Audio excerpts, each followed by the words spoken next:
राम शरण गुप्त बहुत अच्छे लेखक थे। उनका जन्म 1895 में चिरगांव झांसी में हुआ था। 1895 मतलब समझ रहे हो आप लोग? 1895 का मतलब है उनका जन्म आजादी से भी पहले हुआ था। उन्होंने बहुत सारी कविता संग्रह, उपन्यास, निबंध, बहुत सारी रचनाएं की। और उनकी कहानी की सबसे, उनके जो पूरा लेखन था उसकी सबसे ज़्यादा बड़ी विशेषता ये थी कि उन्होंने स्त्रियों के बारे में बहुत लिखा। और उन्होंने जहाँ भी लिखा, नारी को ममता की, त्याग की, सहनशीलता की देवी के रूप में परिभाषित किया। आपको पता है उनकी प्रमुख रचनाएं कौन कौन सी हैं? उनकी प्रमुख रचनाएं हैं मौर्य विजय, दूर्यादल, दूर्वादल, आत्मोत्सर्ग, गोद, और एक रचना तो उन्होंने नारी नाम से ही की थी। और इस महान लेखक जिन्होंने आपकी पाठ के काकी नाम के पाठ की रचना की थी, इस महान लेखक के देहावसान 1963 में 27 मार्च को हुआ था। देहावसान जानते हैं आप लोग? देहावसान का अर्थ है जिस दिन हम ये देह छोड़ देते हैं, जिस दिन हम ये शरीर छोड़ देते हैं, उसे क्या कहते हैं? देहावसान। ये कहानी एक छोटे से बच्चे की कहानी है। उस बच्चे का नाम है श्यामू। श्यामू एक दिन सुबह जब जागता है तो वो देखता है कि उसके घर में बहुत शोर मचा हुआ है। इतना शोर मचा हुआ है कि सब रो रहे हैं, लोग जोर जोर से चिल्ला रहे हैं, विलाप कर रहे हैं। और उसी समय वो ये भी देखता है कि उसकी माँ जो है वो जमीन पर लेटी हुई है और उसके मुंह को एक चादर से ढका हुआ है। श्यामू अपनी माँ को जगाने की कोशिश करता है, लेकिन उसकी माँ नहीं जागती। श्यामू बहुत दुखी हो जाता है, बहुत दुखी हो जाता है। वो अपनी माँ को बार बार जगाने की कोशिश करता है, लेकिन उसकी माँ उठ नहीं पाती। थोड़ी देर में वो देखता है कि लोग उसकी माँ को लेकर कहीं जा रहे हैं। बहुत देर तक वो ये रोकने की कोशिश करता है, अपनी माँ से लिपट जाता है, लोगों को पकड़ता है, खींचता है, लेकिन वो तो छोटा बच्चा था। छोटा बच्चा था इसलिए लोगों ने उसको पकड़कर दूर बिठा दिया और उसकी माँ को लेकर चले गए। बाद में उसे पता चला कि उसकी माँ का, जैसे लोग जब घर में बड़े सब लोग बातें करते हैं, तो उसे सबकी बातों से पता चला कि उसकी माँ का वहाँ पर अग्नि संस्कार कर दिया गया। अग्नि संस्कार का अर्थ है कि किसी विशेष, कुछ धर्मों में किसी व्यक्ति की मृत्यु के बाद अलग अलग तरीके से अंतिम संस्कार किए जाते हैं ना।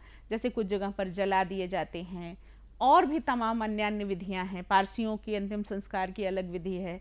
तो इसी तरह जो उसके परिवार के लोग थे, उन लोगों ने उसकी माँ को का अग्नि संस्कार कर दिया, अर्थात उन्हें ले जा करके उन्होंने जला दिया। अब वो बहुत दुखी हुआ, वो दिन भर उदास बैठा रहता। जब वो अपनी घर के लोगों से पूछता कि मेरी माँ कहाँ चली गई, तो लोग उसको ऊपर आकाश की ओर हाथ उठाकर कहते कि तुम्हारी माँ ऊपर राम के पास चली गई। वो बहुत उदास रहता, हर समय वो आकाश की ओर देखता रहता कि शायद उसकी माँ कहीं मिल जाए उसको, कहीं मिल जाए उसको, लेकिन उसकी माँ उसको कहीं भी नहीं दिखती थी। एक दिन वो बाहर बैठा हुआ था, उसने देखा कि आसमान में बहुत सारी पतंगे उड़ रही हैं और ऊपर चलती जा रही हैं।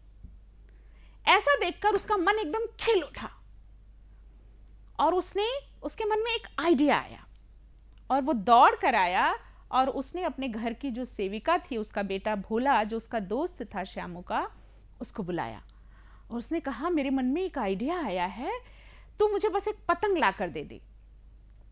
तो बोला क्या आइडिया आया है?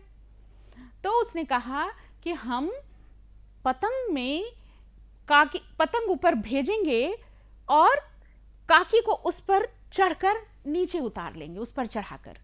काकी जो है, जो श्यामू था, वो अपनी माँ को काकी कहता था। तो उसने कहा कि काकी को हम पतंग के सहारे नीचे उतार लेंगे।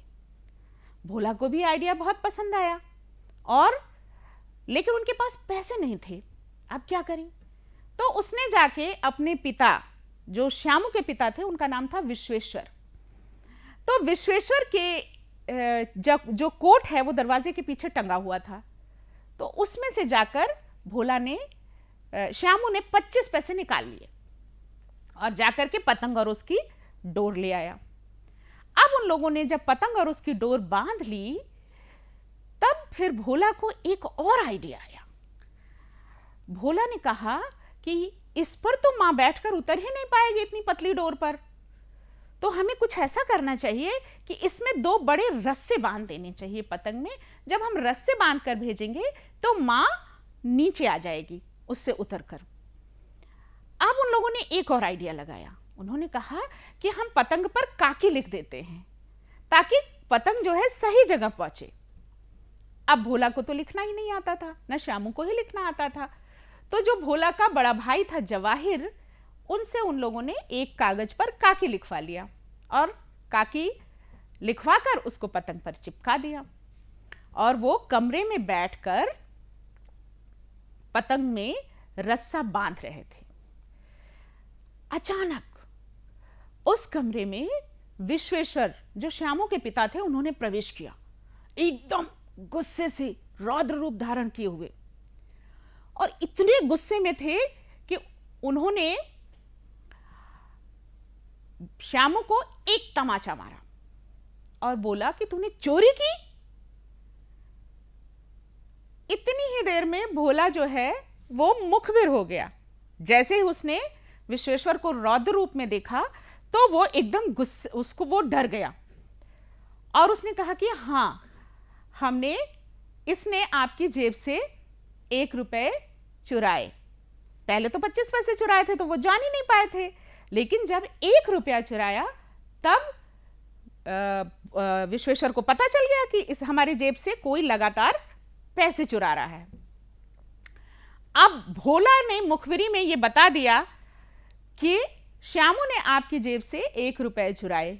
अब तक तो तड़ातड़ श्यामू को 4-5 तमाचे लग चुके थे। 4-5 तमाचे लगने के बाद जब विश्वेश्वर का गुस्सा थोड़ा शांत हुआ तो उन्होंने पूछा कि क्यों चुराए थे पैसे तुमने। तब भोला ने बताया कि ये पतंग में बांधकर काकी को नीचे ले आने वाला है, इसके लिए रस्सी खरीदने के लिए इसने आपकी जेब से पैसे चुराए थे।